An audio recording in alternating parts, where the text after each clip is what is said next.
Hi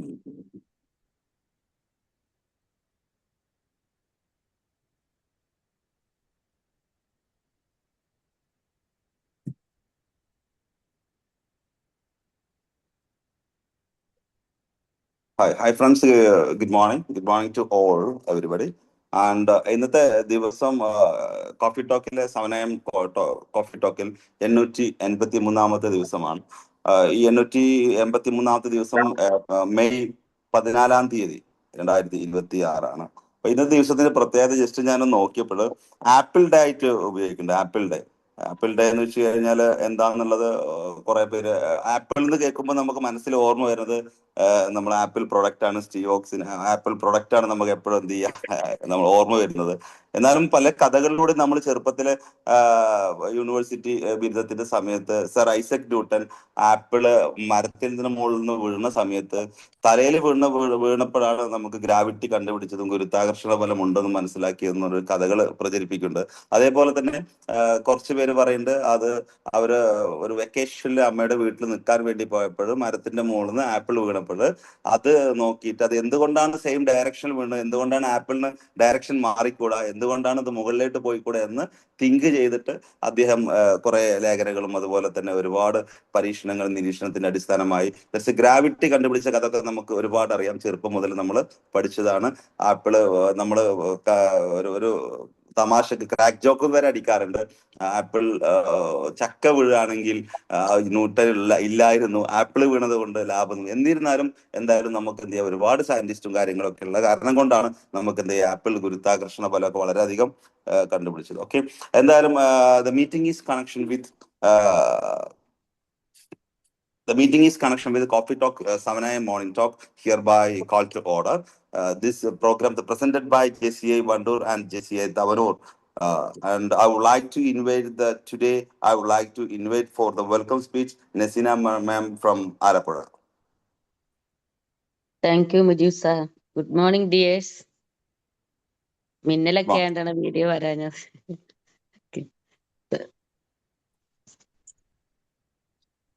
First of all, say thanks to Mujib sir for giving this opportunity.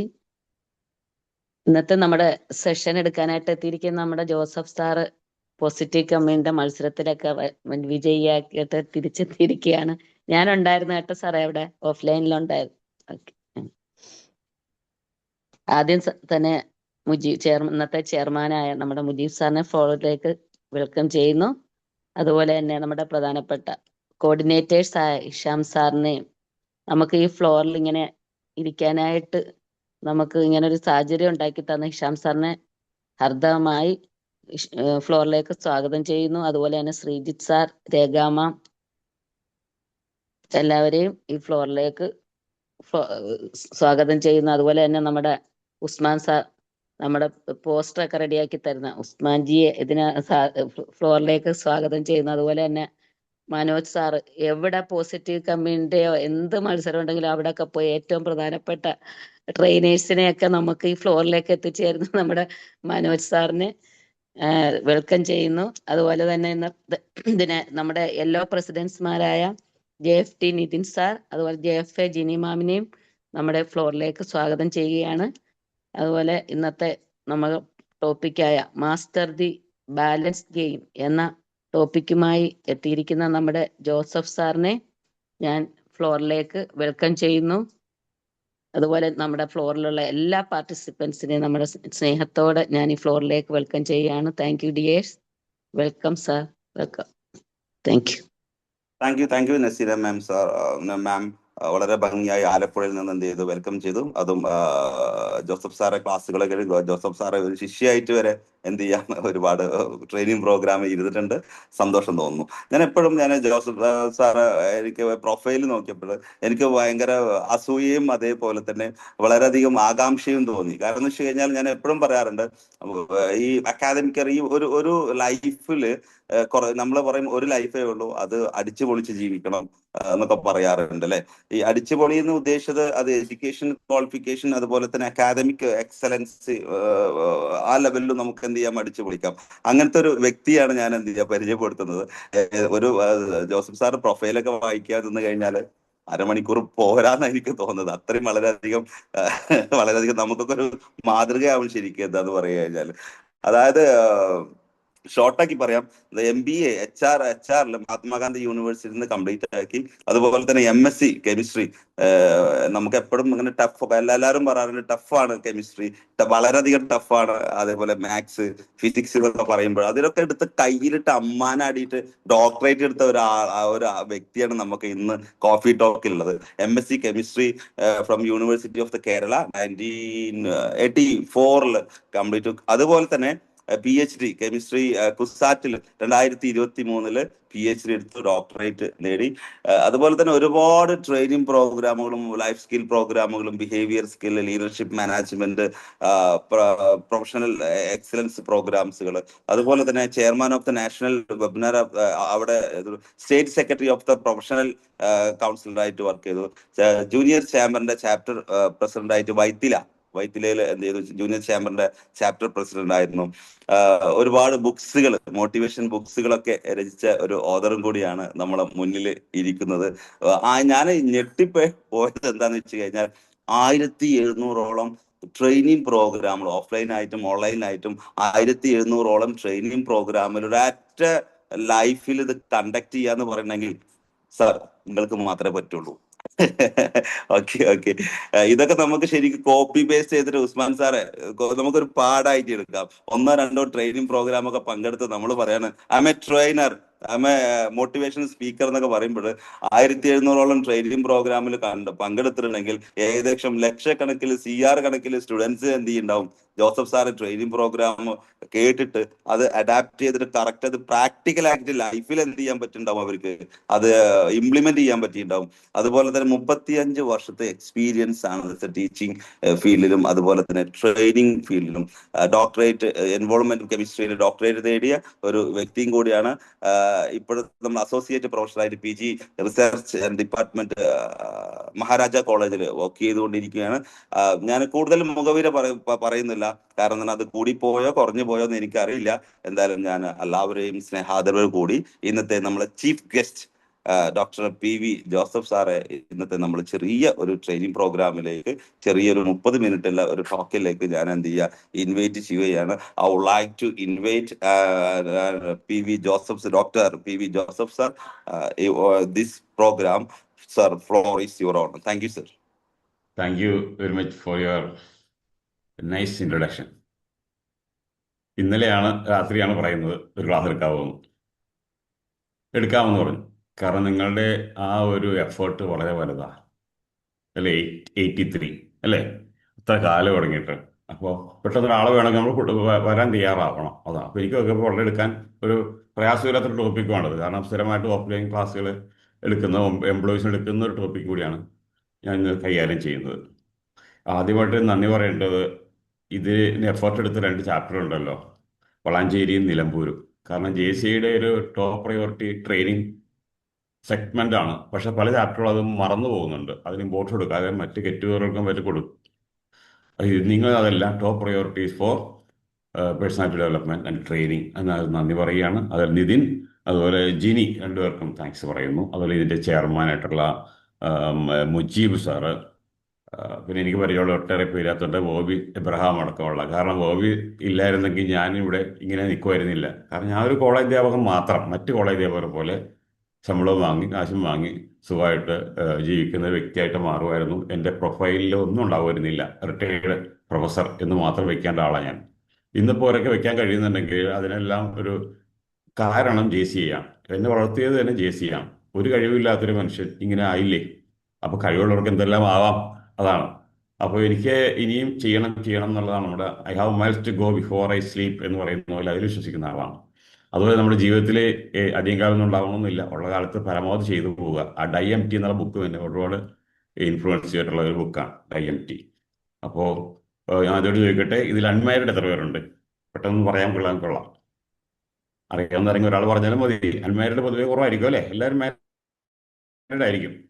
Unmute പറയാൻ കുഴപ്പമൊന്നുമില്ല. ഒരു പ്രാവശ്യം married ആണ് എല്ലാവരും. അടുത്ത പ്രാവശ്യം മാരീഡ് ആണ്. അപ്പൊ അൺമാരീഡ് അല്ല, അതായത് മാരീഡ് ആണ്. മുജീബ് സാർ പറയുന്ന വേണേ ഒന്നുകൂടി ആവാം എന്നാണ്. ഒന്നുമില്ല, അപ്പൊ കുഴപ്പമില്ല. അപ്പോൾ ഞാൻ ചോദിക്കാൻ ഒരു കാരണം ഉണ്ടോ മനസ്സിലാവും. പിന്നീട് എത്രയൊക്കെ സാലറി ഉണ്ട്, അതായത് സാലറി ക്ലാസ് എന്ന് പറയുമ്പോഴത്തേക്കും വലിയ ടെൻഷനൊന്നുമില്ല, മാസം മാസം ശമ്പളം കിട്ടുന്ന ജോലി ഉള്ളവരുണ്ടോ, അതും കുറവായിരിക്കും അല്ലേ. പൊതുവെ ഈ ഇരിക്കുന്ന ഗ്രൂപ്പിൽ മിക്കവരൊക്കെ അവരവരുടേതായിട്ടുള്ള ഒരു പ്രൊഫഷണൽ കെട്ടിപ്പടുത്ത് സെൽഫ് എംപ്ലോയ്ഡ് ആയിരിക്കണം. എംപ്ലോയ്ഡ് അല്ലെങ്കിൽ ഇതുപോലെ ട്രെയിനേഴ്സും കൗൺസിലേഴ്സും ഒക്കെ ആയിരിക്കും എന്ന് ഞാൻ കരുതുകയാണ്. ചോദ്യം ചോദിച്ച സമയം കളയുന്നില്ല. എന്നുവെച്ചാൽ പെർമനന്റ് ഇൻകം ഇല്ല. മാരീഡ് ആണെങ്കിൽ നമുക്ക് ഹാപ്പിനെസ് കുറയാൻ ചാൻസ് വളരെ കൂടുതലാണ്. കാരണം പൈസ എല്ലാ മാസവും വരണമല്ലോ. പിന്നെ ഭാര്യയുടെ അല്ലെങ്കിൽ സ്പൗസിൻ്റെ ഭാഗത്തു നിന്നുള്ള വിമർശനങ്ങളുണ്ടാകും. നമ്മൾ ഏത് നേരവും ഇങ്ങനെ ലാപ്ടോപ്പ് നോക്കിയിരിക്കും. ഞാനത് കേൾക്കുന്ന ആളാണ്. നിങ്ങൾ ഏതെങ്കിലും ലാപ്ടോപ്പിന് മുമ്പിൽ കുത്തിയിരുന്നോ, വേറെ ഒന്നും അന്വേഷിക്കണ്ട എന്ന് സ്ഥിരം ഞാനത് കേൾക്കുന്ന ആളാണ്. പക്ഷെ നമ്മുടെ നാടെന്ന് പറഞ്ഞാൽ ഒരു ബ്രീഡിംഗ് സെൻ്ററാണ്. ട്രെയിനേഴ്സിൻ്റെ, കൗൺസിലേഴ്സിൻ്റെ, സൈക്കോളജിസ്റ്റുകളുടെ, ഡോക്ടേഴ്സ്, ഏത് ഹൈടെക് എടുത്താലും അതെല്ലാം നമ്മുടെ നാട്ടിൽ ആവശ്യത്തിലധികമാണ്. ആവശ്യത്തിൽ ഇല്ലായിരുന്നെങ്കിൽ ഒരു ട്രെയിനിങ് ഫീൽഡിൽ സോൺ ട്രെയിനറായി ഇറങ്ങുന്ന നിമിഷം നമുക്ക് വർക്ക് കിട്ടും അല്ല. ഒരു കൗൺസിലിംഗ് കോഴ്സ് കഴിഞ്ഞ് ഇറങ്ങിയ ഉടനെ നമുക്ക് കൗൺസിലിങ്ങിനുള്ള അസൈൻമെൻറ്റ് നമുക്ക് വന്നുകൊണ്ടിരിക്കും. ഇവിടെ അതല്ല സ്ഥിതി. നമ്മൾ തേടി പിടിക്കണം. ഈ ആൾക്കൂട്ടത്തിന് ഇത്രയും കടൽ പോലെ ട്രെയിനേഴ്സ് കൗൺസിലർ എടുത്ത് നമ്മൾ ഒരു ക്ലാസ് സംഘടിപ്പിക്കുക, അല്ലെങ്കിൽ ഒരു സ്പേസ് കണ്ടെത്തുക. ട്രെയിനേഴ്സിൻ്റെ ഇടയിൽ അയാൾ ഒരു ട്രെയിനറാണ്, അയാളൊരു മോട്ടിവേഷൻ സ്പീക്കറാണ്, ഒരു കരിയർ ഗൈഡൻസ് എടുക്കുന്ന ഒരാളാണ് എന്ന് ഒരു അഡ്രസ്സ് നേടിയെടുക്കുക എന്ന് പറഞ്ഞാൽ നല്ല ഒരു അധ്വാനം അതിൻ്റെ ഇതിലുണ്ട്. സൈക്കോളജിസ്റ്റ് ആയാലും അങ്ങനെയൊക്കെ തന്നെ, കൗൺസിലേഴ്സ് ആയാലും ഒക്കെ, എല്ലാ ബിസിനസ്സുകാരനായാലും എല്ലാവർക്കും ഈ ഒരു സ്ട്രഗിളിങ് ഉണ്ടാവും. കാരണം നമ്മൾ കേരളം അതിൻ്റെ ഹബ്ബായതിൻ്റെ പേരിലുള്ളൊരു പ്രശ്നമാണ്. വേറെ സ്റ്റേറ്റുകളിൽ അത്രയും പ്രശ്നങ്ങൾ ഉണ്ടാവാൻ സാധ്യതയില്ല. അപ്പോൾ നമുക്ക് എന്ത് ചെയ്യണം, ആ സ്ട്രഗിളിന് വേണ്ടിയിട്ട് നമുക്കൊരു ടൈം എഫേർട്ട് അതിനുവേണ്ടി മാറ്റിക്കൊണ്ടേ കുറേയധികം സമയം, അധ്വാനം,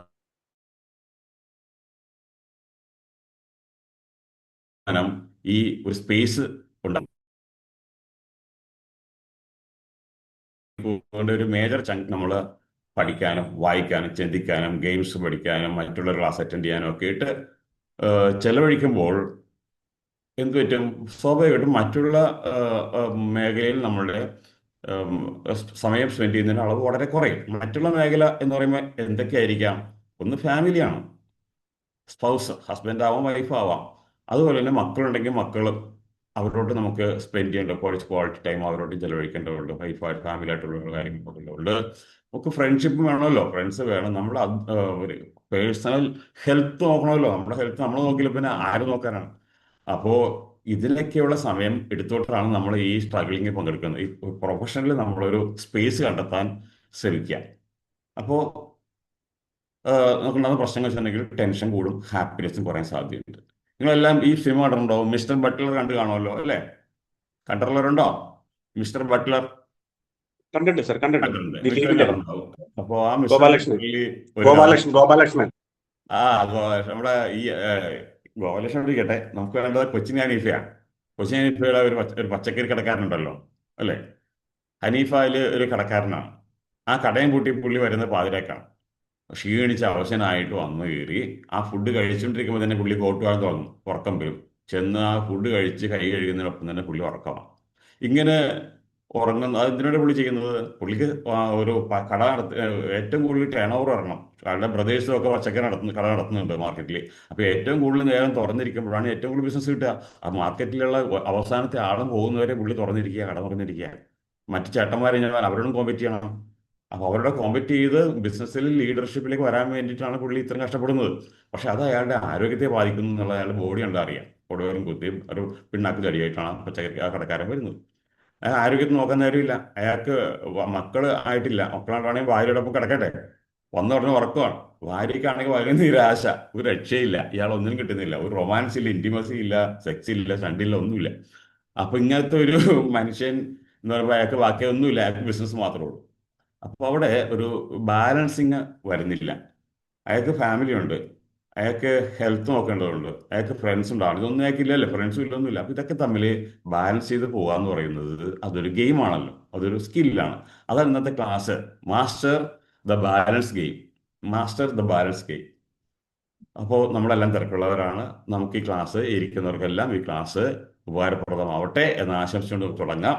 നിങ്ങൾക്ക് ജെയിംസ് ക്ലിയറിനെ അറിയാവോ? ജെയിംസ് ക്ലിയർ, ബോബി സാറിനൊക്കെ അറിയാമല്ലോ അല്ലേ? എല്ലാവർക്കും അറിയാം. Atomic Habits. ക്ലിയറിന്റെ ബുക്ക് Atomic വായിച്ചു. Habits. ഏതാണത്? Atomic habits. ആറ്റമിക് ഹാബിറ്റ്സ് വായിക്കാത്തവരുണ്ടാവില്ല. ഞാനത് പല പ്രാവശ്യം വായിച്ചിട്ടുള്ളതാണ്. പഠിപ്പിക്കാൻ വേണ്ടി മാത്രമല്ല, എനിക്ക് ഒരുപാട് ഹാബിറ്റ്സ് ഉണ്ട്. ആ ഹാബിറ്റ്സ് ഞാൻ ഡെവലപ്പ് എടുത്താണ്. ഹാബിറ്റ്സ് നമ്മൾ ഉണ്ടാക്കിയപ്പോൾ നമ്മളെ ഹാബിറ്റ്സ് വളർത്തി. Habits will make us, make good habits, then habits will make us എന്ന് പറയുന്ന പോളിസിയിൽ വിശ്വസിക്കുന്ന ആളാണ്. അപ്പോൾ അതുകൊണ്ട് ആ ബുക്ക് ഞാൻ പലതവണ വായിച്ചിട്ടുണ്ട്. അയാളുടെ ഒരു തിയറി ഉണ്ടല്ലോ, 4 ബർണർ തിയറി എന്ന് പറയും. 4 ബർണർ തിയറി, അത് നിങ്ങൾ കേട്ട് കാണണം അല്ലേ? 4 ബർണർ തിയറി, സാധാരണ നമ്മൾ വാങ്ങുന്ന സ്റ്റൗവിന് 4 ബർണർ ഉണ്ടാവാറുണ്ടല്ലേ? ഇപ്പം എൻ്റെ വീട്ടിൽ 4 ബർണർ ഉണ്ട്, ചില വീട്ടിൽ 2 ഉണ്ടാവുള്ളായിരിക്കും. അപ്പോൾ 4 ബർണർ വാങ്ങുന്ന സമയത്ത് എല്ലാം നന്നായിട്ട് കത്തിച്ച് കാണിക്കും അവർ. എല്ലാം കത്തുകയും ചെയ്യും. അതിൻ്റെ കപ്പാസിറ്റി ചെറുതും വലുതൊക്കെ ഉണ്ട്. അതൊക്കെ അതിൻ്റെ ഫുൾ കപ്പാസിറ്റിയിൽ, അത് ഫുൾ സിംഗിൽ അത് ബേൺ ചെയ്യാറുണ്ട്. പക്ഷേ കുറച്ച് കഴിയുമ്പോൾ തരും, നമ്മൾ സർവീസ് ചെയ്യാറില്ല. അതിനോട് ഉറുമ്പ് കൂട്ടും, തുരുമ്പ് വരും, അങ്ങനെ ഓരോന്നായിട്ട് അടയാറുണ്ട്. അപ്പോൾ ഒരെണ്ണം അടയുമ്പോൾ ബാക്കി നമ്മളെ 3 കൊണ്ട് അഡ്ജസ്റ്റ് ചെയ്യും. കുറച്ച് കഴിയുമ്പോൾ അത് 2.5 ഒരെണ്ണം ഇങ്ങനെ കുറച്ച് മിന്നി കത്തും, ചിലത് കിട്ടും. അപ്പോൾ 1-2 നമുക്കിങ്ങനെ കത്താറുള്ളൂ, മര്യാദയ്ക്ക് ഉപയോഗിക്കാൻ പറ്റുക. അതും കിടുമ്പോഴാണ് നമ്മൾ ചൂടാവുന്നത്. പിന്നെ സർവീസ് ചെയ്യും, അതിൽ വേറെ വാങ്ങും. അപ്പോൾ അതാണ്. അപ്പോൾ ആ ഒരു ബർണറിൻ്റെ സ്റ്റൗവിൻ്റെ 4 ബർണറായിട്ട് പുള്ളി നമ്മുടെ വർക്കിനെയും നമ്മുടെ ഹെൽത്തിനെയും ഫ്രണ്ട്ഷിപ്പിനെയും അതുപോലെ എന്താണ് ഫാമിലി, ഈ 4 സെഗ്മെന്റ് 4 ബർണറായിട്ടാണ് കണക്കാക്കുന്നത്. നമ്മൾ ഒന്നിന് കൂടുതൽ ഇമ്പോർട്ടൻസ് എടുക്കുമ്പോൾ, അല്ലെങ്കിൽ 2 കാര്യത്തിന് കൂടുതൽ ഇമ്പോർട്ടൻസ് എടുക്കുമ്പോൾ വേറെ ഒന്നിനെടുക്കണം എന്താ പറയുക, നെഗ്ലക്റ്റഡ് ആവുന്നുണ്ട് എന്നാണ് അദ്ദേഹം പറഞ്ഞത്. എപ്പോഴും 4 ഒന്നിച്ച് കൊണ്ടുനടക്കാൻ കഴിയില്ല, ഒരേപോലെ ഫുൾ സ്വിങ്ങിൽ കത്തിക്കാൻ കഴിയില്ല എന്നും അദ്ദേഹം പറഞ്ഞ് വെക്കുന്നുണ്ട്. അപ്പോൾ നമ്മൾ ആർക്കൊക്കെ അൺമ്യൂട്ട് ചെയ്ത് പറയാൻ കേട്ടോ. നിങ്ങൾ തിരക്ക് കൂടിയപ്പോൾ, ട്രെയിനിങ് രംഗത്ത് തിരക്ക് കൂടിയപ്പോൾ, അല്ലെങ്കിൽ കൗൺസിലിംഗ് രംഗത്ത് തിരക്ക് കൂടിയ പ്രൊഫഷണൽ ട്രെയിനിങ് കൂടുതൽ സമയം ചെലവഴിച്ചപ്പോൾ ഏത് സെഗ്മെന്റ് ആണ് നമുക്ക് നഷ്ടപ്പെട്ടത്, വീക്കായത്? ഫാമിലി ആണോ, ഹെൽത്ത് ആണോ, അല്ലെങ്കിൽ ഫ്രണ്ട്ഷിപ്പ് ആണോ? ആർക്കും പറയാം കേട്ടോ. ഞാൻ ഇങ്ങനെ പറഞ്ഞു പോയിട്ട് കാര്യമില്ലല്ലോ. ഫ്രണ്ട്ഷിപ്പ് പോയി സർ, ഹെൽത്ത് പോയി, ഫ്രണ്ട്ഷിപ്പ് പോയി, ഫാമിലി പോയി, എല്ലാം പോയാ? ഇപ്പൊ എന്താ ഉള്ളത്? വിൻസെന്റ് സാറേ, പ്രൊഫഷൻ ഉണ്ടല്ലോ അല്ലേ? അപ്പോ ചില മാത്രമേ ഉള്ളൂ. ചിലർ ഈ കൊച്ചിൻ ഹനീഫയെ പോലെയാണ്, അതായത് പ്രൊഫഷൻ മാത്രം. അങ്ങനെ പോകുന്ന ആൾക്കാരുണ്ട്. അപ്പൊ അവർക്ക് ഇഷ്ടംപോലെ പണം ഉണ്ടാകും, സ്ഥലം ഉണ്ടാകും, ഫ്ലാറ്റ് ഉണ്ടാകും, വീട്, കാറൊക്കെ ഉണ്ട്. പക്ഷെ ആരും ഉണ്ടാവില്ല. ഒറ്റയ്ക്ക് ഓടിച്ചിറങ്ങാം, ഒറ്റയ്ക്ക് വീട്ടിലിരിക്കണം, ഒറ്റയ്ക്ക് ഹോട്ടലിൽ ഫുഡ് കഴിക്കണം. ആ ഒരു ഗതികളിലേക്ക് നമ്മൾ പോകില്ല. അപ്പൊ എന്തായാലും ബാക്കി 3 1-2 നമുക്ക് ഇഷ്ടപ്പെടാം അല്ലേ? പലർക്കും പലതായിരിക്കാം, നമുക്ക് അതിലേക്ക് പോകാം. അങ്ങനെയാണെങ്കിൽ നമുക്കൊരു ഹാപ്പി ലൈഫാണ് നമ്മൾ ആഗ്രഹിക്കുന്നത്. ഹാപ്പി ലൈഫ് വേണമെങ്കിൽ സ്ട്രെസ് ഫ്രീ ആയിരിക്കണം അല്ലേ? സ്ട്രെസ് ഫ്രീ ആയിട്ട് പോകണമെങ്കിൽ ടൈം മാനേജ്മെന്റ് കറക്റ്റ് ആവണം, ഇത് അലോട്ട്മെന്റ് കറക്റ്റ് ആവണം. നമുക്ക് കുറച്ച് ഫ്രണ്ട്സ് വേണം ഷെയർ ചെയ്യാൻ. അത് ഒരുപാടൊന്നും വേണമെന്നില്ല, ഫ്രണ്ട്സ് വേണം. നമുക്ക് ആരോഗ്യം വേണം. ആരോഗ്യം ഇല്ലെങ്കിൽ നമുക്ക് ട്രെയിനിങ് രംഗത്താലും നിൽക്കാൻ പറ്റില്ല, മുട്ട് പോയിരിക്കുക, അല്ലെങ്കിൽ യൂറിക് ആസിഡ് വന്നിട്ട് വാദം പിടിച്ചിരിക്കുകയാണെങ്കിൽ ഒരു ട്രെയിനർ ആകാൻ പറ്റില്ല. അതുപോലെ എന്ത് അസുഖം വന്നാലും it will affect our profession. അപ്പോൾ ഹെൽത്ത് ഇമ്പോർട്ടൻ്റ് ആണ്. ഫാമിലി ഇല്ലെങ്കിൽ പിന്നെ എന്താ കാര്യം? അപ്പോൾ അതെല്ലാം ഇമ്പോർട്ടൻ്റ്. അപ്പോൾ ഓരോന്നിനും അതിൻ്റെതായിട്ടുള്ള ടൈം അലോട്ട് ചെയ്ത് എങ്ങനെയാണ് ആ ഗെയിം നമ്മൾ കംപ്ലീറ്റ് ചെയ്യുക, സക്സസ്ഫുൾ ആയിട്ട് ചെയ്യുക എന്നുള്ളതാണ് ഇന്നത്തെ ക്ലാസ്. അപ്പോൾ okay, are you ready? Ready ആണോ എല്ലാവരും? Yes sir. ഓക്കെ. അപ്പൊ നമുക്ക് ഇനി ഒരു 10-15 മിനിറ്റ് കിട്ടും അല്ലേ? Sure sure sure. അപ്പൊ എന്തായാലും ശല്യം വേണമെങ്കിൽ പറഞ്ഞേക്കണം കേട്ടോ. അപ്പൊ എന്തായാലും നമുക്കൊന്ന് തുടങ്ങാം. 4 പോയിന്റുകളാണ് ഞാൻ ഷെയർ ചെയ്യാൻ ആഗ്രഹിക്കുന്നത്. സ്ട്രെസ് ഫ്രീ ആയിട്ട് ഹാപ്പി ആയിട്ട് ജീവിക്കാൻ ഈ വർക്ക് ആൻഡ് ലൈഫിനെയും ബാലൻസ് ചെയ്തുകൊണ്ട് എങ്ങനെ പോകാം, അതിൽ എന്തൊക്കെ ചെയ്യാൻ പറ്റുന്നുള്ളതാണ്. അപ്പോൾ ഒന്നാമതായിട്ട് എനിക്ക് പറയാനുള്ളത്, നമ്മുടെ ആഗ്രഹങ്ങൾ, ഒരു ട്രെയിനർ ആണെങ്കിൽ ട്രെയിനർക്ക് ഒരു ഗോൾ ഉണ്ടാവുമല്ലോ. സക്സസ് എന്ന് പറയുന്നത് ഞാൻ എന്താ പറയുക, ഒരു ഇന്റർനാഷണൽ ട്രെയിനർ ആവുക എന്നുള്ളതാണ്. അല്ലെങ്കിൽ മാസം ഒരു 5 ലക്ഷം രൂപ, ഒരുപാട് ഡെയിലി ഒരു പ്രോഗ്രാമിൽ 2 ലക്ഷം വാങ്ങുന്ന ആൾക്കാർ നമ്മളുണ്ടല്ലോ. അപ്പോൾ അവരോട് കമ്പയർ ചെയ്തിട്ട് അവരെ പോലെ ആവണം എന്ന് നമുക്ക് വേണമെങ്കിൽ ഗോൾ സെറ്റ് ചെയ്യാം. അതാണ് സക്സസ് എന്ന് നമുക്ക് വിചാരിക്കാം. അതുപോലെ ട്രെയിനേഴ്സ് മാത്രമല്ല കേട്ടോ, കൗൺസിലേഴ്സിനും നല്ല ഇൻകം വാങ്ങുന്ന എസ്റ്റാബ്ലിഷ് ആയിട്ടുള്ള ഒട്ടേറെ കൗൺസിലേഴ്സ് ഉണ്ട്. അവരെ കമ്പയർ അതുപോലെ ആവുക എന്നുള്ളതാണ് നമ്മുടെ ലക്ഷ്യം. അവർക്ക് കിട്ടുന്ന ഇൻകം അല്ല അവർക്ക് കിട്ടുന്ന ആ ഒരു ക്രെഡിറ്റ് നമുക്ക് കിട്ടണം എന്ന് ആഗ്രഹിക്കുന്നവരുണ്ടാവും. പക്ഷെ പലപ്പോഴും നമ്മൾ നമ്മുടെ സ്ട്രെങ്ത് വീക്ക്നെസ് നമ്മൾ നോക്കാൻ വിട്ടുപോകുന്നുണ്ട്. അപ്പോൾ നമ്മുടെ സ്ട്രെങ്ത്തും വീക്ക്നെസ്സിനും കണ്ടിട്ട് നമുക്ക് എത്തിപ്പെടാവുന്നതിൻ്റെ പരമാവധി ഇതിൽ കസ്റ്റമൈസ് ചെയ്യാം, ഗോൾസിനെ കസ്റ്റമൈസ് ചെയ്യാം. നമ്മുടെ എക്സ്പെക്റ്റേഷനെ ഒന്ന് കസ്റ്റമൈസ് ചെയ്ത് നന്നായിരിക്കും. സക്സസ് എന്ന് പറഞ്ഞാൽ എനിക്ക് ആഴ്ചയിൽ 2 ട്രെയിനിങ് കിട്ടുന്നതാണ്, അല്ലെങ്കിൽ എനിക്കൊരു മാസം 1 ലക്ഷം രൂപ, അതൊക്കെ സാധിക്കുന്ന കാര്യങ്ങളാണ്. അപ്പോൾ അതൊക്കെ ആവട്ടെ, എന്നിട്ട് നമുക്ക് വേണമെങ്കിൽ കുറ്റി മാറ്റി കെട്ടാലോ, കുറ്റി മാറ്റി കുത്താം. അപ്പോൾ അങ്ങനെ ഒന്ന് കസ്റ്റമൈസ് ചെയ്യുക, അതാണ് എനിക്ക് പറയാം. Customise or redefine your success. Customise or redefine success. സക്സസിനെ നമ്മൾ ഒന്ന് കസ്റ്റമൈസ് ചെയ്യാം. ഇപ്പോൾ നമ്മളിപ്പോൾ ഒരു കോർപ്പറേറ്റ് ട്രെയിനർ ആവണം എന്ന് ആഗ്രഹിക്കും. കോർപ്പറേറ്റ് ട്രെയിനിങ് നല്ല റേറ്റ് ഉണ്ട്, എന്നങ്ങനെ ആവാം എന്ന് നമ്മൾ ആഗ്രഹിക്കുന്നു. വലിയ വലിയ ട്രെയിനേഴ്സൊക്കെ ആ രംഗത്തുണ്ടല്ലോ. അപ്പോൾ നമ്മൾ അതിന് വേണ്ടിയിട്ട് ഒരുപാട് എഫേർട്ട് ഇടുന്നു. പക്ഷെ എത്ര എഫേർട്ട് ഇടും നമുക്ക് കിട്ടുന്നുമില്ല. നമുക്ക് കിട്ടുന്ന സ്കൂളിലാണെങ്കിൽ, അല്ലെങ്കിൽ സ്കൂളുകളിൽ മാത്രമാണ് എങ്കിൽ നമ്മൾ അത് മനസ്സിലാക്കണം. എന്തുകൊണ്ടാണ് എനിക്കത് കിട്ടാത്തത്, അത് കിട്ടി 2 തവണ കിട്ടി, പക്ഷെ പിന്നെ കിട്ടാതാവുന്നത് എന്തുകൊണ്ടാണ് എന്ന് മനസ്സിലാക്കണം, അല്ലേ? അപ്പോൾ നമുക്ക് ഓരോരുത്തർക്കും ഓരോ പ്രത്യേകത ഉണ്ടാവും. അതനുസരിച്ച് നമ്മൾ വർക്കൗട്ട് ചെയ്യാൻ എന്നുള്ളതാണ് പറയാനുള്ളത്. രണ്ടാമത്തത്, നമ്മുടെ 80-20 പ്രിൻസിപ്പിൾ അറിയാത്ത ആരും ഈ കൂട്ടത്തിലുണ്ടാവില്ല. നിങ്ങൾക്ക് ഡെയിലി ട്രെയിനിങ് വെക്കുന്ന ആൾക്കാർ കൂടിയാണ്, വായിക്കുന്ന ആൾക്കാരാണ് ട്രെയിനേഴ്സ്. 80-20 പ്രിൻസിപ്പിൾ എന്താണ്? അതൊന്ന് ആർക്കും ഒന്ന് പറയാമോ, സിമ്പിളായിട്ട്? പാരറ്റോ പ്രിൻസിപ്പിൾ ആണ്. അതെ, പാരറ്റോ പ്രിൻസിപ്പിൾ ആണ്. അപ്പൊ ആക്ച്വലി നമ്മൾ 80% ഏത് നോക്കിയാൽ ഒരു കമ്പനിയുടെ 80% ഇൻകം വരുന്നത് 20% എംപ്ലോയീസിൽ നിന്നാണ്. That is 80%. എങ്കിൽ കമ്പനി പോട്ടെ, നമ്മുടെ വ്യക്തിഗതയിലേക്ക് വന്നാലോ, ഒരു ട്രെയിനറുടെ അല്ലെങ്കിൽ കൗൺസിലറുടെ ഭാഗത്ത് ചിന്തിച്ചാൽ 80-20 പ്രിൻസിപ്പിൾ നമുക്ക് എങ്ങനെ അപ്ലൈ ചെയ്യാം ഹാപ്പിനെസ്സിന് വേണ്ടിയിട്ട്? ചിന്തിച്ചിട്ടുണ്ടോ നമുക്കൊന്ന്? ഞാനത് ആലോചിച്ചു. എനിക്ക് തോന്നുന്നു വെച്ചിട്ടുണ്ടെങ്കിൽ, ഇപ്പോൾ നമ്മൾ ആദ്യകാലത്ത് നമ്മൾ 500-1000 രൂപയുടെ കേസായിട്ടൊക്കെ പിടിക്കും. ഒരു സ്പേസ് ഉണ്ടാക്കി എടുക്കുമല്ലോ. അപ്പോൾ 1000 രൂപ കിട്ടുന്ന പള്ളിയിൽ അമ്പലത്തിലൊക്കെ പോയി ക്ലാസ് എടുക്കുക, അങ്ങനെയുള്ള ക്ലാസ്സൊക്കെ എടുക്കും. അതിപ്പോഴും നമ്മൾ എടുത്തുകൊണ്ട് നമ്മൾ വളരുന്നുണ്ട്. നമുക്ക് ഇടയ്ക്കിടയ്ക്ക് കോർപ്പറേറ്റ് ട്രെയിനിങ് കിട്ടുന്നുണ്ട്, ആഴ്ച പറഞ്ഞിട്ടുണ്ട്. അപ്പോൾ അതിനൊക്കെ നമുക്ക് 20,000 30,000 കിട്ടുന്നതിരിക്കട്ടെ. നമ്മളിത് എല്ലാം കൊണ്ട് നടക്കാൻ പറ്റുമോ? ഇവിടെ നമ്മൾ എന്ത് ചെയ്യണം? ഈ പറഞ്ഞ 1500-ൻ്റെയൊക്കെ ട്രെയിനിങ്ങളൊക്കെ നമ്മളൊന്ന് ചുരുക്കുന്നതായിരിക്കും. കാരണം അത്തരം ട്രെയിനിങ്ങുകളിൽ 10 കൂടിയാലേ ഒരു കോർപ്പറേറ്റ് ട്രെയിനിങ്ങിൻ്റെതാവുള്ളൂ, അല്ലേ? അപ്പോൾ 5-1.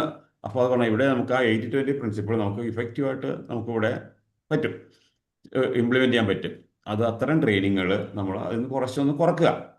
അത്തരം ട്രെയിനിങ് കുറച്ച് അവോയ്ഡ് ചെയ്യാൻ പറ്റാത്ത മാത്രം എടുത്തിട്ട് ബാക്കികളെല്ലാം അവോയ്ഡ് ചെയ്തുകൊണ്ട് നമ്മൾ പുതിയ മേഖലകളിലേക്ക്, പുതിയ ആ ഒരു നല്ല ട്രെയിനിങ് രംഗത്തേക്ക് മാറിക്കഴിഞ്ഞാൽ എളുപ്പമായിരിക്കും. അല്ലെങ്കിൽ എന്തോ ഡെയിലി ഇങ്ങനെ ട്രെയിനിങ് ആണ്. ഈ 10,000 രൂപ ട്രെയിനിങ്ങിനും 1500 ട്രെയിനിങ്ങിനും എഫർട്ടൊക്കെ ഒന്നതിനെ രാവിലെ കുളിക്കണം, ഷേവ് ചെയ്യണം, ഈ ഡ്രസ്സൊക്കെ ഇട്ട് വണ്ടി ഓടിച്ച് പോകണം, തിരിച്ച് അന്ന് വേറൊരു ട്രെയിനിങ് നടക്കൊന്നുമില്ല. അപ്പോൾ ആ എഫേർട്ട് കൂടുതലും ഇൻകം കുറവായിരിക്കും. അപ്പോൾ അങ്ങനെയാണെങ്കിൽ നമ്മൾ എന്ത് ചെയ്യണം? ആഴ്ച 2 വരുന്നേ. ഇപ്പോൾ ഞാൻ ഭാസ്കർ സാറിനെ നമ്മളൊരു പരിപാടിക്ക് വിളിച്ചപ്പോൾ പുള്ളി പറഞ്ഞു, ഞങ്ങൾക്കൊരു 10,000 രൂപ വരാൻ പറ്റുള്ളൂ സാറേ, 1 മണിക്കൂർ ഓൺലൈൻ ക്ലാസ് എടുത്താൽ മതി. ഞങ്ങൾ ഒരു ഉറവ് എന്ന് പറഞ്ഞ പരിപാടി നടത്തുന്നുണ്ടല്ലോ, ആ ഉറവ് എൻ്റെ 100ാമത്തെ ഉറവ്. പുള്ളി പറഞ്ഞു, സാറ് പറയുമ്പോൾ എനിക്ക് വരാതിരിക്കാൻ പറ്റില്ല, പക്ഷേ ഞാൻ 5-10 വാങ്ങിക്കാറില്ല, എൻ്റെ മിനിമം ഇത്രയും ലക്ഷമാണ്, 1 ലക്ഷത്തിൽ ഞാൻ പോകാറില്ല.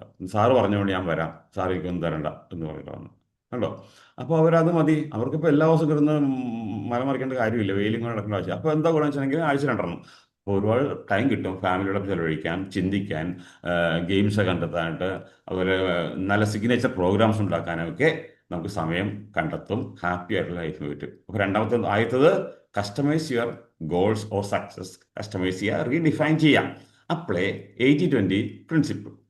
ഓക്കെ, ഇനി നമുക്ക് ചെയ്യാനുള്ളത്, നമുക്ക് അങ്ങനെ തിരക്കൂടുമ്പോഴത്തേക്ക് ഇരിക്കുന്ന ട്രെയിനേഴ്സും കൗൺസിലേഴ്സും ലേഡീസും ഉണ്ടാവും, ജെൻസും ഉണ്ടാവുമല്ലോ. ലേഡീസ് വെച്ചാൽ പറയുകയാണെങ്കിൽ പലപ്പോഴും വീട്ടിലെ പണിയും കൂടി ചെയ്യേണ്ട ഒരു ഗതികേട് വരാറുണ്ട്. എന്തൊക്കെ പറഞ്ഞാലും അതിൻ്റെ ലീഡർഷിപ്പ് അവർക്കായിരിക്കും കിച്ചണിലേക്ക്. അപ്പോൾ ഒരു ട്രെയിനർക്ക് നാളെ നല്ലൊരു വർക്കുണ്ട്, ഇന്ന് രാത്രി എല്ലാം കഴിക്കാനുള്ള ഫുഡും കൂടി ഉണ്ടാക്കണം. കുറച്ച് ബുദ്ധിമുട്ടാണ്. അപ്പോൾ സ്ട്രെസ് കൂടും, അവിടെ ശ്രദ്ധിക്കാൻ പറ്റില്ല, ഇവിടെ ശ്രദ്ധിക്കാൻ പറ്റില്ല. അപ്പോൾ അത്തരം കാര്യങ്ങൾ നമ്മൾ എന്ത് ചെയ്യണം? ആ വർക്ക് കുറച്ചും കൂടി മറ്റേ കൊടുക്കണം. നമ്മുടെ സ്പൗസിനെ ഏൽപ്പിക്കുക, ഹസ്ബൻഡിനെ ഏൽപ്പിക്കുക, അല്ലെങ്കിൽ മക്കളെ ഏൽപ്പിക്കുക, അവരെ കൊണ്ട് ചെയ്യിപ്പിക്കുക. അതല്ലെങ്കിൽ പുറത്തുനിന്ന് ഓർഡർ ചെയ്യാം, അല്ലേ? അപ്പോൾ അങ്ങനെ ഔട്ട്സോഴ്സ് ചെയ്യാം, ഡെലിഗേറ്റ് ചെയ്യാം. ക്ലീൻ ചെയ്യുന്ന കാര്യങ്ങൾ അതൊക്കെ മക്കളെ പഠിപ്പിക്കുക, അവർ കേട്ടെ. ഹസ്ബൻഡും ചെയ്യാൻ, ഇന്നത്തെ ഞങ്ങൾക്ക് സുപ്രീം കോടതി വിധി ഉണ്ടായിരുന്നു, അടുക്കള പണി എന്ന് പറയുന്നത് ഭാര്യമാരുടെ മാത്രം പണിയല്ല, അല്ലേ? ഹസ്ബൻഡിൻ്റെ വേണം. കാലം മാറി. ഇന്നത്തെ അഡ്വർടൈസ്മെന്റ് നോക്കിയേ, തുണി അലക്കുന്നതും കറി വെക്കുന്നതൊക്കെ പുരുഷന്മാരാണ് ചാനലിലൂടെ പരസ്യങ്ങളിൽ കാണുന്നത്. അപ്പോൾ ഇതെല്ലാവർക്കും ചെയ്യാവുന്ന പണിയാണ്, നാണക്കേടൊന്നുമില്ല. അപ്പോൾ അതങ്ങനെ ചെയ്താൽ നമുക്ക് കുറേയധികം സമയം, അതിനുവേണ്ടി ചെലവഴിക്കുന്ന സമയം നമുക്ക് നമ്മുടെ പ്രൊഫഷനായിട്ട് ഉപയോഗിക്കാം. അപ്പോൾ സ്ട്രെസ് കുറഞ്ഞിട്ടും അപ്പോൾ ഔട്ട്സോഴ്സ് ഓർ ഡെലിഗേറ്റ് എന്നുള്ളതാണ് നമ്മുടെ മൂന്നാമത്തെ നമ്മുടെ എന്ത് പോയിന്റ്. അപ്പോൾ മൂന്നെണ്ണമായി കസ്റ്റമൈസ് ചെയ്യുക, 80-20 പ്രിൻസിപ്പിൾ നമ്മൾ അപ്ലൈ ചെയ്യുക, മറ്റൊന്ന് ഔട്ട്സോഴ്സ് ഓർ ഡെലിഗേറ്റ്. 3 പോയിന്റ് ആക്കി. നാലാമത്തെ ഒരു പോയിന്റ് നമുക്കറിയാവുന്നത്, ഇത് 4ഉം കൂടി നമുക്ക് ഇപ്പോൾ ഒരു ചെറുപ്പക്കാരനാണ്, ഇപ്പോൾ JC-യിലൊക്കെ വരുമ്പോൾ ചിലപ്പോൾ മാരീഡ് ഒന്നും ആയിരിക്കില്ല. മാരേജൊക്കെ ഇപ്പോൾ 10-30 വയസ്സ് കഴിയുമല്ലോ. അപ്പോൾ അതിനു മുമ്പ് ഒരു ട്രെയിനറായി അല്ലെങ്കിൽ കൗൺസിലറായി അല്ലെങ്കിൽ സൈക്കോളജിസ്റ്റായി അങ്ങനെ എന്തെങ്കിലും ആയി കഴിഞ്ഞാൽ നമുക്ക് ഇഷ്ടംപോലെ ടൈമാണ്. കാരണം വൈഫില്ല അല്ലെങ്കിൽ ഹസ്ബൻഡ് ഇല്ല, പിന്നെ അപ്പനും അമ്മയോ, അപ്പൻ്റെ ആരും അമ്മ നോക്കിക്കോളും, നമ്മുടെ ആരും അപ്പനും നോക്കിക്കോളും, അത് നമ്മുടെ ഉത്തരവാദിത്തമൊന്നുമില്ല. നമുക്ക് ഒരുപാട് സമയം നമുക്ക് കിട്ടുന്നുണ്ട്. അപ്പോൾ ആ സമയത്ത് ഫാമിലി ഇല്ല, നമുക്ക് ഇഷ്ടംപോലെ സമയം നമുക്ക് എന്തിനു ഉപയോഗിക്കാം? വായിക്കാനും പഠിക്കാനും നല്ല പ്രോഗ്രാംസ് ഉണ്ടാക്കാനും അറ്റൻഡ് ചെയ്യാനും ഒക്കെ ഇറങ്ങി നടക്കാം, പരമാവധി വർക്ക് ചെയ്യാം, അങ്ങനെ നല്ലൊരു അഡ്രസ്സ് ഉണ്ടാക്കിയെടുക്കാം, നല്ലൊരു നെറ്റ്വർക്കിംഗ് സാധിക്കും, ഒരു ബ്രാൻഡ് അവയർനെസ് ക്രിയേറ്റ് ചെയ്യാനും സോഷ്യൽ മീഡിയയിലൊക്കെ നമുക്കൊരു ഡിജിറ്റൽ പ്രസൻസ് കൂട്ടാനും ഒക്കെ നമുക്ക് കഴിയും. അതാണ് എൻ്റെ ഗുണം. അപ്പം അങ്ങനെ ഒരിക്കലും നമ്മളൊരു ബേസ്മെൻറ്റ് ഉണ്ടാക്കിയിട്ടാൽ പിന്നെ അത് കണ്ടിന്യൂ ചെയ്ത് പോയാൽ സസ്റ്റെയിൻ ചെയ്താൽ മാത്രം മതി. അപ്പോൾ അതിനുവേണ്ടി കൂടുതൽ എഫേർട്ട് ഇടാം. അതിൻ്റെ കൂടെ ഹെൽത്തിനും കുറച്ച് ഇമ്പോർട്ടൻസ് കൊടുക്കുക, ബാക്കിയുള്ളതൊന്നും പ്രശ്നമൊന്നുമില്ല. ഫാമിലി ഇല്ലാത്തവർക്ക് ഒരുപാട് സമയം നമുക്ക് ലഭിക്കുന്നുണ്ട്. അപ്പോൾ അതങ്ങനെ ആ സമയത്ത് നമുക്ക് ഫാമിലിയായിട്ടല്ലോ അതും കൂടി ഉപയോഗിക്കാം. പക്ഷേ വൈഫ് അല്ലെങ്കിൽ മാരേജ് കഴിഞ്ഞാൽ വൈഫിന് വേണ്ടി കുറച്ച് സമയം ചെലവഴിക്കേണ്ടി വരുന്നുണ്ട്. മക്കളായി കഴിഞ്ഞാൽ കുറേ കൂടി സമയം നമുക്ക് ചെലവഴിക്കേണ്ടത്, അവരോടൊപ്പം പഠിക്കണം, അവരോടൊപ്പം കളിക്കണം, അവരെ കൊണ്ട് പോകണം. അതുപോലെ നമുക്ക് അവരുടെ ആരോഗ്യ പ്രശ്നങ്ങൾ ഒക്കെ ആയിട്ട് നമുക്ക് ടൈം പോകും. അപ്പോൾ നമ്മൾ എന്ത് ചെയ്യണം? ചിലതൊക്കെ ഒഴിവാക്കണം. ഇങ്ങനെ അഡ്ജസ്റ്റ് ചെയ്ത് ഉപയോഗിക്കുക എന്നുള്ളതാണ്. Focus on different segments, different areas during different phases of life. നമ്മുടെ ജീവിതത്തിൻ്റെ പല ഘട്ടങ്ങളിൽ പലതിലും കൊടുക്കുക. അങ്ങനെ മാറി മാറി ഉപയോഗിക്കാൻ പറ്റും. ഇപ്പോൾ ഹെൽത്തൊക്കെ ആണെങ്കിൽ നമുക്ക് ഒരു കുറച്ച് നാളത്തേക്ക് തിരക്ക് കൂടുമ്പോൾ ഹെൽത്ത് ഒന്ന് കുറച്ച് നേരം ഓടാൻ പോവില്ല, ജിമ്മിൽ പോയില്ല, അല്ലെങ്കിൽ നടക്കാൻ പോകുന്നില്ല, പറ്റില്ലെങ്കിൽ പോകേണ്ട, നമുക്ക് തിരക്കാണെങ്കിൽ ഒഴിവാക്കുക. അതുകൊണ്ട് ഇപ്പോൾ വലിയ ഒന്നും സംഭവിക്കാൻ പോകുന്നില്ല. കുറച്ച് ദിവസം മാറി നിന്നുണ്ട് വീണ്ടും നമുക്ക് ചെയ്യാമല്ലോ. അപ്പോൾ അങ്ങനെയാക്കാം. അപ്പോൾ എല്ലാ ദിവസവും പോകാതെ, ജിമ്മിൽ പോകാതെ ആഴ്ച 2 ദിവസം ആക്കാം. അപ്പോൾ അത് ചെയ്യാവുന്ന, അതുകൊണ്ടൊന്നും വലിയ പ്രശ്നമൊന്നും വരാൻ പോകുന്നില്ല. അതുപോലെ തന്നെ ഫ്രണ്ട്ഷിപ്പ് അല്ലേ? ഫ്രണ്ട്ഷിപ്പ് എന്ന് പറയുന്നത് ഇപ്പോൾ കുറച്ചാൾ ഫ്രണ്ട്സിനെ കണ്ടില്ല, അല്ലെ അവരുടെ ക്ലബ്ബിൽ പോയില്ല, ചീട്ട് കളിച്ചില്ല, അവരുടെ ടൂർ പോയില്ല എന്ന് എഴുതിയിട്ട് ആകാശം ഒടിഞ്ഞു വരാൻ പോകുന്നില്ല. അപ്പോൾ അത് നമുക്ക് അത്ര ഇമ്പോർട്ടൻ്റ് അല്ല. എങ്കിൽ നമുക്ക് എന്താ ഇമ്പോർട്ടൻ്റ്? ഏതൊക്കെ ഇമ്പോർട്ടൻ്റ്? ഇവിടെ 4 കാര്യങ്ങളുണ്ട്. Work, family means spouse and children അല്ലേ? വർക്ക്, ഫാമിലി, ഹെൽത്ത്, അതുപോലെ ലാസ്റ്റ് ഫ്രണ്ട്സ്. ഈ 4ൽ നമുക്ക് ഒരു തിരക്ക് വരുമ്പോൾ ഒഴിവാക്കാവുന്ന എന്തൊക്കെയാണ്? ഏത് ബർണർ നമുക്ക് ഓഫ് ചെയ്യാവുന്നത്? അല്ല, ഏത് ബർണർ ഓഫ് ചെയ്താൽ കുഴപ്പമില്ല, ഓഫായി പോയാൽ കുഴപ്പമില്ലാത്ത ഏതാണ്ട്.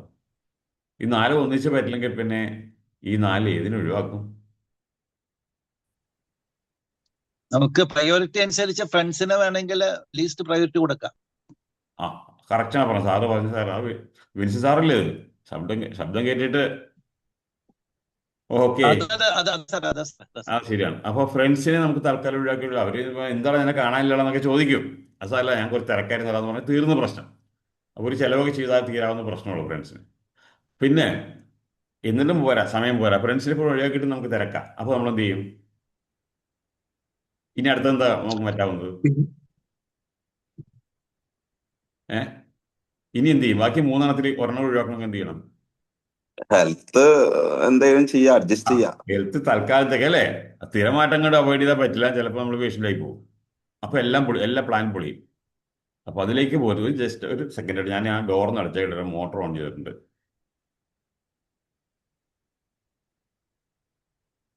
Yes, okay. അപ്പോൾ ഫ്രണ്ട്സിനെ ഒഴിവാക്കാം. അതുപോലെ ഹെൽത്തും കുറച്ചൊക്കെ ചവിട്ടി പിടിക്കാം, കുഴപ്പമില്ല. നമ്മളതിനെ വിട്ടുകളയുന്നില്ല, നമ്മൾ മനസ്സിലുണ്ട്. നമുക്ക് സമയമില്ലാത്തതുകൊണ്ട് മാത്രമാണ്. ചിലപ്പോൾ അതിൻ്റെ ഫലമായിട്ട് ചിലപ്പോൾ നമ്മുടെ ഷുഗർ അല്പം കൂടിയെന്നിരിക്കും, അല്ലെങ്കിൽ പ്രഷർ ചിലപ്പോൾ വേരിയേഷൻ വരാം, അല്ലെങ്കിൽ വയറൊന്നും ചാടിയിട്ടുണ്ടാവാം. പക്ഷെ ശരിക്കും വർക്ക് ചെയ്താൽ വീണ്ടും നമ്മുടെ അബ്ഡോമനൊക്കെ പഴയ സ്ഥിതിയിലേക്ക് കൊണ്ടുവരാവുന്നേ ഉള്ളൂ. അതിനൊരു ബോധ്യം ഉണ്ടായിരുന്നാൽ മതി. തീരെ അങ്ങോട്ട് തള്ളിക്കളഞ്ഞേക്കരുത്. അപ്പോൾ നമുക്ക് കളയാൻ പറ്റുന്ന ഉള്ളത്. ഇനി 2 ബാക്കി എന്ത് ചെയ്യും? ഫാമിലിക്ക് ഫസ്റ്റ് പ്രയോറിറ്റി കൊടുക്കണം സാർ. എന്താ പറഞ്ഞേ? കേട്ടില്ല. വർക്ക് പ്രഷർ ഫാമിലിക്ക് ഫസ്റ്റ് പ്രയോറിറ്റി കൊടുക്കണം. യെസ്. ഇനിയുള്ള നമുക്ക് കളയാൻ പാടില്ല അല്ലേ? വർക്ക് വേണം എന്തായാലും. വർക്കിനോടൊപ്പം നമുക്ക് കൂടെ കൂട്ടേണ്ടത് നമ്മുടെ ഫാമിലി തന്നെയായിരിക്കും. കാരണം കുടുംബം ഇല്ലെങ്കിൽ പിന്നെ ഈ വെട്ടിപ്പിടിച്ചതൊക്കെ വെറുതെ ഇരിക്കും. അങ്ങനെ ഒരുപാട് പേരുണ്ടല്ലോ ഇതിൻ്റെ പുറകെ പോയിട്ട് എല്ലാം നേടി, പക്ഷെ ഒന്നുമില്ല. എൻജോയ് ചെയ്യാൻ, ഷെയർ ചെയ്യാൻ ആരില്ല, ഒരു സംസാരിക്കാൻ ഒരാളില്ല. അങ്ങനെ അപ്പോൾ അതിൻ്റെ വഴിക്ക് പോകും. അങ്ങനെ ഒരുപാട് പേർക്ക് അബദ്ധം പറ്റിയിട്ടുണ്ട് സിനിമയിലും അതുപോലെ ട്രെയിനിങ് രംഗത്തൊക്കെ ഉണ്ട്. നമ്മൾ അതിൻ്റെ പുറകെ ഇങ്ങനെ പോയി അതിൻ്റെ ആസ്വദിച്ച് നടന്ന് അവസാനം ഭാര്യ അതിൻ്റെ വഴിക്ക് പോയി അല്ലെങ്കിൽ ഹസ്ബൻഡ് അതിൻ്റെ വഴിക്ക് പോകുന്ന അവസ്ഥ അത് ഉണ്ടാക്കരുത്. അങ്ങനെ നമുക്ക് എല്ലാം താളം തെറ്റിപ്പോ അത് വർക്കിനെ ബാധിക്കും എന്നുള്ളത് ഉറപ്പാണ്. നമ്മുടെ പ്രൊഫഷനെ ബാധിക്കും, നമ്മുടെ ട്രെയിനിങ്ങിനെ ബാധിക്കും, ഈ ബാഡ് ഇമേജും ഉണ്ടാക്കി വെക്കും. അങ്ങനെ ഒരാൾ ഹസ്ബൻഡ് പോയി അല്ലെങ്കിൽ വൈഫ് പോയിട്ട് നമ്മൾ ഇന്റർപേഴ്സണൽ റിലേഷൻഷിപ്പ് എങ്ങനെ എടുക്കും? ഫാമിലിയെ കുറിച്ച് എങ്ങനെ നമ്മൾ ട്രെയിനിങ് നടക്കും? അതിനൊക്കെ സംസാരിക്കാൻ പറ്റുമോ? പ്രീ മാരിറ്റൽ എടുക്കാൻ പറ്റുമോ? അല്ലെങ്കിൽ കപ്പിൾ കെമിസ്ട്രി എടുക്കാൻ പറ്റുമോ? പെർമനന്റ് നമ്മൾ ആ രംഗത്ത് നിന്ന് മാറിയിരിക്കേണ്ട ഒരു ഗതികേടിലേക്ക് എത്തും. അപ്പൊ എന്താ, അതുകൊണ്ട് മാത്രമല്ല ഇപ്പോൾ ഞാൻ പറഞ്ഞ മാത്രമേ ഉള്ളൂ. അപ്പൊ എന്തായാലും ഫാമിലിയെ കൂടെ നിർത്തിക്കൊണ്ട് തന്നെ വേണം ഇതെല്ലാം ചെയ്യാൻ എന്നുകൂടി നമ്മൾ ഓർമ്മിപ്പിക്കുകയാണ്. നമ്മുടെ സമയമൊക്കെ ആയി വരുന്നു അല്ലേ? ഓക്കെ, അപ്പൊ നാളെ ഏതൊക്കെയാന്ന് പറഞ്ഞേ? Customize your goal. ആ 80-20. 80-20. Principal. ആ Delegation. ഡെലിഗേഷൻ ആൻഡ് ഔട്ട്സോഴ്സിങ് അല്ലേ? Last Outsourcing. പല പീരീഡിൽ പലതിനും ഇമ്പോർട്ടൻസ് കൊടുക്കാം അല്ലേ? ഓരോ കാലഘട്ടത്തിനനുസരിച്ചൊക്കെ നമുക്ക് മാറി മാറി നമുക്ക് ഉപയോഗിക്കാം. നമുക്ക് 3 ബേണർ കത്തിക്കാൻ പറ്റുള്ളൂ എങ്കിൽ ആ 3 ഏതായിരിക്കണം എന്നുള്ളത് നമ്മൾ പ്രയോറിറ്റി കൊടുത്തുകൊണ്ട് നമ്മൾ മുന്നോട്ട് പോവുക. അപ്പം ഇങ്ങനെയൊക്കെ അഡ്ജസ്റ്റ് ചെയ്താൽ അതാണ് ഗെയിം. ഇതൊരു ഗെയിമാണ് അല്ല, ആ ഗെയിമിനാണ് നമ്മൾ പറഞ്ഞത് എന്ത്. ഇന്നത്തെ ക്ലാസ്സിന്റെ പേരെന്താ പറഞ്ഞേ? ക്ലാസ്സിന്റെ പേരെന്താ പറഞ്ഞേ? Work life game. അതെ, Work life game. Work master the balance game. Balance game ഇതൊരു ആർട്ടാണ്, ഇതൊരു കലയാണ്. അത് സാധിക്കാവുന്നേ ഉള്ളൂ. അപ്പോൾ നമുക്ക് തിരക്ക് വരുമ്പോഴേ പ്രശ്നമുള്ളൂ, തിരക്കില്ലെങ്കിൽ ഒരു പ്രശ്നമില്ല. അപ്പോൾ ഇതിന്റെ റിലവൻസ് എന്ന് പറയുന്നത് തിരക്കുള്ളവർക്കാണ്. തിരക്കുള്ളവർക്കാണല്ലോ നമുക്ക് ഫാമിലിയെ നഷ്ടപ്പെടുന്നതും അല്ലെങ്കിൽ ഹെൽത്ത് പോകുന്നതും ഫ്രണ്ട്ഷിപ്പിലായിരുന്നു. അപ്പോൾ അവർക്കാണ് നമുക്ക് ഇതിന്റെ ആവശ്യമുള്ളൂ. അല്ലാതെ വെറുതെ ഇരിക്കുന്നവർക്ക് വർക്ക് ലൈഫ് ബാലൻസ് ക്ലാസ് കേട്ടിട്ട് പ്രത്യേകിച്ച് അഡ്വാൻറ്റേജ് ഉണ്ടാവും തോന്നുന്നില്ല. പക്ഷേ പുറത്ത് വെച്ചാൽ നമുക്ക് ആവശ്യം തിരക്കാവുമല്ലോ. നമ്മളൊക്കെ ഈ ഇരിക്കുന്നവരെല്ലാം തിരക്കുള്ളവരാണ്. അപ്പോൾ അവർക്കിത് ഉപകാരപ്പെടും എന്ന് കരുതുന്നു. നമുക്ക് ചുരുക്കാം. ഇനി എന്തെങ്കിലും ഉണ്ടെങ്കിൽ ചോദിക്കാം. സാർ ഒരു 5 മിനിറ്റും കൂടി എടുക്കാം. 5 മിനിറ്റ് വേണ്ട? ഓക്കെ. അപ്പോൾ അങ്ങനെയാണ് എനിക്ക് എൻ്റെ കാര്യങ്ങൾ ഷെയർ ചെയ്യാവുന്നുള്ളൂ. എൻ്റെ സമയം 4 മണിയാണ്, വെളുപ്പിന് 4 മണി, അത് 4:15, അതിലപ്പുറം പോകാറില്ല. അപ്പോൾ എന്താ വെച്ചിട്ടുണ്ടെങ്കിൽ എൻ്റെ ഏറ്റവും പ്രൈം ടൈം എന്ന് പറയുന്നത് ആ സമയത്താണ്. ഒരു 6:30 വരെയൊക്കെ ഒറ്റയിരിപ്പുണ്ട്. ആ ഇപ്പം നല്ല ചിന്തകൾ, നല്ല മോഡ്യൂൾസൊക്കെ ഉണ്ടാകുക, ഗെയിംസ് എന്തൊക്കെ ഉൾപ്പെടുത്തുന്നത്, ഏത് ക്ലിപ്പിംഗ് വേണം, ഏത് വീഡിയോ വേണം, അതൊക്കെ ചിന്തിക്കുന്നതൊക്കെ ആ നേരത്താണ്. അപ്പോൾ ആ നേരത്തെ എൻ്റെ വർക്ക് കഴിഞ്ഞിരിക്കും. അത് കഴിഞ്ഞാൽ കിച്ചണിൽ നല്ല വർക്കുണ്ട്, വൈഫ് നേരത്തെ പോകണം. അപ്പോൾ ആ വർക്ക് ചെയ്യണം കേട്ടോ. ഇങ്ങനെ നമ്മളെല്ലാം ബാലൻസ് ചെയ്തിരിക്കും. എനിക്കൊരു ടു ഡു ലിസ്റ്റ് ഞാൻ ഉണ്ടാക്കാറുണ്ട്. അത് തലേന്ന് തന്നെ ആലോചിക്കും, നാളെ എന്തൊക്കെ ചെയ്യണം, ആരെ വിളിക്കണം, എവിടെയൊക്കെ പോകണം, എന്തൊക്കെ ചെയ്യണം. ഇതൊക്കെ ഓർമ്മ വരും. കുറച്ച് സമയം മറന്നു പോയിരിക്കാൻ അപ്പം തന്നെ മൊബൈലിൽ അങ്ങോട്ട് ലിസ്റ്റാക്കി, അത് 10-12 ഐറ്റമൊക്കെ ഡെയിലി ഉണ്ടാവും. നാളത്തേക്കുള്ള ലിസ്റ്റ് ഇന്ന് വൈകുന്നേരത്തോടെ ആവും. അപ്പോൾ അങ്ങനെ ഒരു സ്വഭാവം എനിക്കുണ്ട്. ടു ഡു ലിസ്റ്റ് എഴുതി വയ്ക്കും. പിന്നെ കുറേ സംഘടനകളുണ്ട്, ഒരുപാട് വിളിക്കാനും കുറേ ചെയ്യാനുണ്ട്. സംഘടനയ്ക്ക് ഒരു Indian society of analytical scientist എന്ന് പറയുന്ന ഒരു വലിയൊരു സംഘടനയുണ്ട്. ഒരു പ്രൊഫഷണൽ ഓർഗനൈസേഷനാണ്. ഒട്ടേറെ സയൻറ്റിസ്റ്റുകളും ടെക്നോക്രാറ്റുകളൊക്കെ ഉള്ള വലിയ സംഘടനയുടെ ഒരു നാഷണൽ വൈസ് പ്രസിഡന്റായിട്ട് ഇപ്പോൾ കഴിഞ്ഞ മാസം ചാർജ് എടുത്താണ്. അപ്പോൾ അതുകൊണ്ട് എനിക്ക് യാത്രയുണ്ട്, ഒരുപാട് കാര്യങ്ങൾ ചെയ്യാനുമുണ്ട്. അതുകൂടാതെ PCT അതിപ്പോൾ വലിയ ഗുണമൊന്നും ഇല്ലെങ്കിൽ തന്നെ അതിൻ്റെയും വർക്ക് കുറച്ചൊക്കെ ഉണ്ട്. പോസിറ്റീവ് കമ്മ്യൂണുണ്ട്, JCA ഉണ്ട്, അങ്ങനെ തുടങ്ങി കുറച്ച് പള്ളിയിലെ കുറച്ച് വിദ്യാഭ്യാസത്തിൻ്റെ ചാർജുണ്ട്. അപ്പോൾ ഇതെല്ലാം നമുക്ക് എങ്ങനെയാ വെച്ചിട്ടുണ്ടെങ്കിൽ ഇങ്ങനെ ടൈം നമ്മളിങ്ങനെ ഓരോന്നിനും കൊടുത്തിട്ടുണ്ട്. ആ ടൈം മാനേജ് ചെയ്യും. അപ്പോൾ അവിടെയൊക്കെ നമുക്ക് ഈ ഗെയിം കളിച്ചേ പറ്റുള്ളൂ. ഇതൊക്കെ ചെയ്യുമ്പോൾ നമ്മൾ ഷൈൻ ചെയ്ത് പോകും, പേപ്പറിൽ വരും, മറ്റു തരും, ആൾക്കാരൊക്കെ അറിയും. പക്ഷെ ഫാമിലി അപ്പോൾ കൂടെ ഉണ്ടാവണം. അതുകൊണ്ട് ആ നിലയ്ക്ക് തന്നെ നമ്മൾ ചെയ്യുന്നത്. അതിനോട് ടൈമിൽ ഒരു കുറവും വരുത്തുന്നില്ല. അതൊക്കെ ചെയ്യേണ്ട കാര്യങ്ങൾ ചെയ്തു പോകുന്നുണ്ട്. ഇടയ്ക്ക് നമ്മൾ ഒന്ന് റീവിസിറ്റ് ചെയ്യും. എൻ്റെ പോക്ക് ശരിയാണോ എന്ന് നോക്കും. എവിടെ അങ്ങനെ തെറ്റ് വരുന്നുണ്ടോ അത് കറക്റ്റ് ചെയ്യും. അങ്ങനെ കറക്റ്റ് ചെയ്ത് നമ്മളങ്ങ് പോവുകയല്ലേ.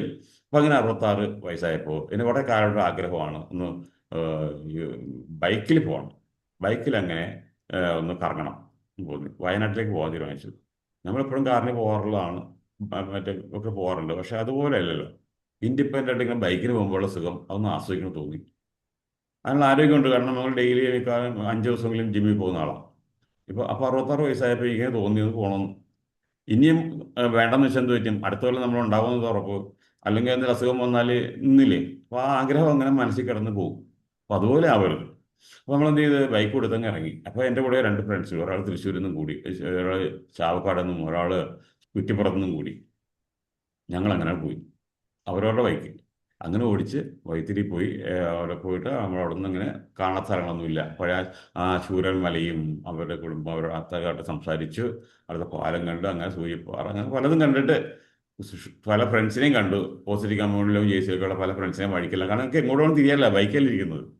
അങ്ങനെ ഓടിച്ചിരുന്ന് കുറേ കണ്ടു കഴിഞ്ഞ് ഇന്നലെ ഉച്ചയായപ്പോൾ ഒരു 1:30 വീട്ടിൽ തിരിച്ചെത്തി. അപ്പോൾ ഒരു ആഗ്രഹം നടന്നു.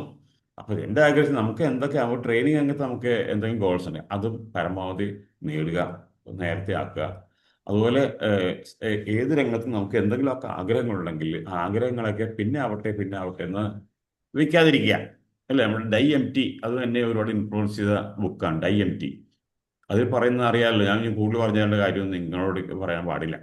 അപ്പോൾ അത് എന്താഗ്രഹം ഉണ്ടെങ്കിലും അത് സാധിച്ചു പോവുക, പോസിറ്റീവായിട്ടുള്ള കാര്യങ്ങൾ. അതാണ് വിഷയം. അപ്പോൾ എൻ്റെ ഒരു വലിയൊരു ആഗ്രഹം നടന്നിരിക്കുന്നു. അപ്പോൾ ഇത്രയൊക്കെ പോരെ രാവിലെ? ഒരു ചായക്കായോ? ഇനി വേണേൽ ചോദിച്ചോളൂ. തൽക്കാലം ഓപ്പൺ ഫോറം ആൻഡ് ഫീഡ്ബാക്കിൽ നമുക്ക് ചോദിക്കാം. എന്തായാലും പോരെന്ന് വെച്ച് കഴിഞ്ഞാൽ പോരാ. എന്താ ഇനിയുള്ള ആഴ്ചകളിലൊക്കെ നമ്മള് എപ്പിസോഡ് 1 ഞാൻ സാറെ ബുദ്ധിമുട്ടിക്കാൻ ഉദ്ദേശിക്കുകയാണ്. എപ്പിസോഡ് 1, 2, 3, 4 ഒരു 10 എപ്പിസോഡ് ഞങ്ങൾക്ക് വേണം. എന്താന്ന് വെച്ച് കഴിഞ്ഞാല് സ്കൂളിൽ പഠിക്കുന്ന സമയത്ത് പല അധ്യാപകരും പല പീരീഡിലും കയറി വരും. അതിൽ ഏറ്റവും കൂടുതൽ ഒരു നെക്സ്റ്റ് പീരീഡ് മ്യൂസിക് അധ്യാപകനാണെങ്കിൽ എല്ലാവരും ഹായ് ഹലോ ഹായ് വാ എന്ന് പറയും. അല്ലെങ്കിൽ ഇഷ്ടപ്പെട്ട നമ്മുടെ ലാംഗ്വേജ് സിമ്പിൾ ലാംഗ്വേജ് മലയാളം കവിതകളൊക്കെ വളരെ ഭംഗിയായിട്ട് അവതരിപ്പിക്കുന്ന അധ്യാപകരാണെങ്കിലും ആ നെക്സ്റ്റ് പീരീഡ് ആണെങ്കിലും ആകും. നെക്സ്റ്റ് കെമിസ്ട്രി എന്ന് കേട്ട് കഴിഞ്ഞാൽ ഞാൻ നിങ്ങളെ സാറ് ആ ഡോക്ടറേറ്റ് എടുത്ത സബ്ജക്റ്റിനെയാണ് താങ്ങണത് കേട്ടോ, ശ്രദ്ധിച്ചോളുണ്ട്. കെമിസ്ട്രി എന്ന് കേട്ട് കഴിഞ്ഞാൽ എല്ലാവരും മുഖം എന്ത് ചെയ്യും, ഒന്ന് വാടും. മാത്സ് എന്ന് കേട്ട് കഴിഞ്ഞാൽ ഒരു ഉളുപ്പില്ലാത്ത ടീച്ചേഴ്സാന്ന് പറയും കൂളായിട്ട്. അപ്പോൾ ഞാനിങ്ങനെ ആലോചിക്കുകയാണ്, ഈ കെമിസ്ട്രി ആണ് സാറ് ഡോക്ടറേറ്റ് എടുത്തതും കെമിസ്ട്രിയിലാണ് PhD നേടിയതും, അതുപോലെ തന്നെ അതിന്റെ BScയും MSc എടുത്തൊക്കെ കെമിസ്ട്രിയിലാണ്.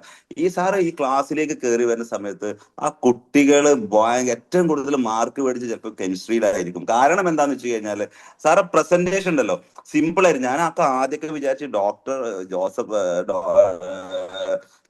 ഡോക്ടറേറ്റ് ആണ്, ഡോക്ടർ ജോസഫ് സാറൊക്കെ എങ്ങനെ ഞാനൊക്കെ ഒരു ചെയർ ചെയ്തിട്ട് എന്ത് ചെയ്യുക, ഞാൻ എങ്ങനെയാണ്, അത് കോർപ്പറേറ്റ് ട്രെയിനറും ആണ്, 1700 ട്രെയിനിങ് പ്രോഗ്രാമിൽ പാർട്ടിസിപ്പേറ്റ് ചെയ്തതാണ്, ഒരുപാട് ഇന്റർനാഷണൽ കമ്പനികൾക്കൊക്കെ പ്രോഗ്രാംസ് ഷെഡ്യൂൾ ചെയ്ത ഒരാളെ എങ്ങനെ ഞാൻ ചെയർ ചെയ്യും എന്നുള്ള ഇങ്ങനെ ആലോചിച്ചിരിക്കുമ്പോൾ ഒക്കെ എന്തൊക്കെ പ്രശ്നങ്ങൾ, ചെറിയ ചെറിയ മിസ്റ്റേക്കുകളൊക്കെ വന്ന് ഷെയറിങ് സ്റ്റാർട്ട് ചെയ്തു. പക്ഷെ ക്ലാസ് എടുത്തപ്പോ ഉണ്ടല്ലോ, നമ്മളിൽ നിന്ന് ഒരാളായി, നമ്മളെ ഒരു അങ്കിൾ, അതേപോലെ നമ്മുടെ കുടുംബത്തിലെ ഒരു വ്യക്തി നമ്മളോട് എങ്ങനെയാണോ അഡ്വൈസ് ചെയ്യുന്നത് ആ സ്റ്റൈലിലൂടെ ട്രെയിനിങ്ങിന്റെ സ്റ്റൈൽ മാറ്റിയിട്ട് സാർ എക്സലന്റ് ആയിട്ട് ഞങ്ങൾ എല്ലാവരും എന്ത് ചെയ്തു, സാറ് കവർന്നു. അപ്പൊ എന്തായാലും നമുക്ക് വളരെ ഇഷ്ടമായി. എന്താന്ന് വെച്ച് കഴിഞ്ഞാൽ എനിക്ക് ഭയങ്കരമായിട്ട് പെട്ടെന്ന് അത് കത്തിയ സംഭവം എന്താന്ന് വെച്ചാൽ ഞാൻ പ്രത്യേകം നോട്ട് ചെയ്ത് വെച്ചത്, ഈ എപ്പോഴും നമ്മൾ കാണുന്നത് വീട്ടില് രാവിലെ എണീറ്റ് കഴിഞ്ഞാൽ നമ്മൾ കാണുന്നത് ഗ്യാസ് സ്റ്റവ് ആണ്. ആ സ്റ്റൈലിലേക്കാണ്ട് കൊണ്ടുപോയി അല്ലെ. നമ്മളായാലും നമ്മളെ ഹൗസായാലും വൈഫായാലും നമ്മളൊക്കെ ഗ്യാസ് സ്റ്റവിന്റെ തൊട്ടടുത്ത് ആണ് പോവുക. ജസ്റ്റ് ഒരു ബെഡ് കോഫി ഉണ്ടാക്കാനോ ചായ ഉണ്ടാക്കാനൊക്കെ പോണ സമയത്ത് 4 ബർണറാണ് നമ്മൾ കാണുന്നത്.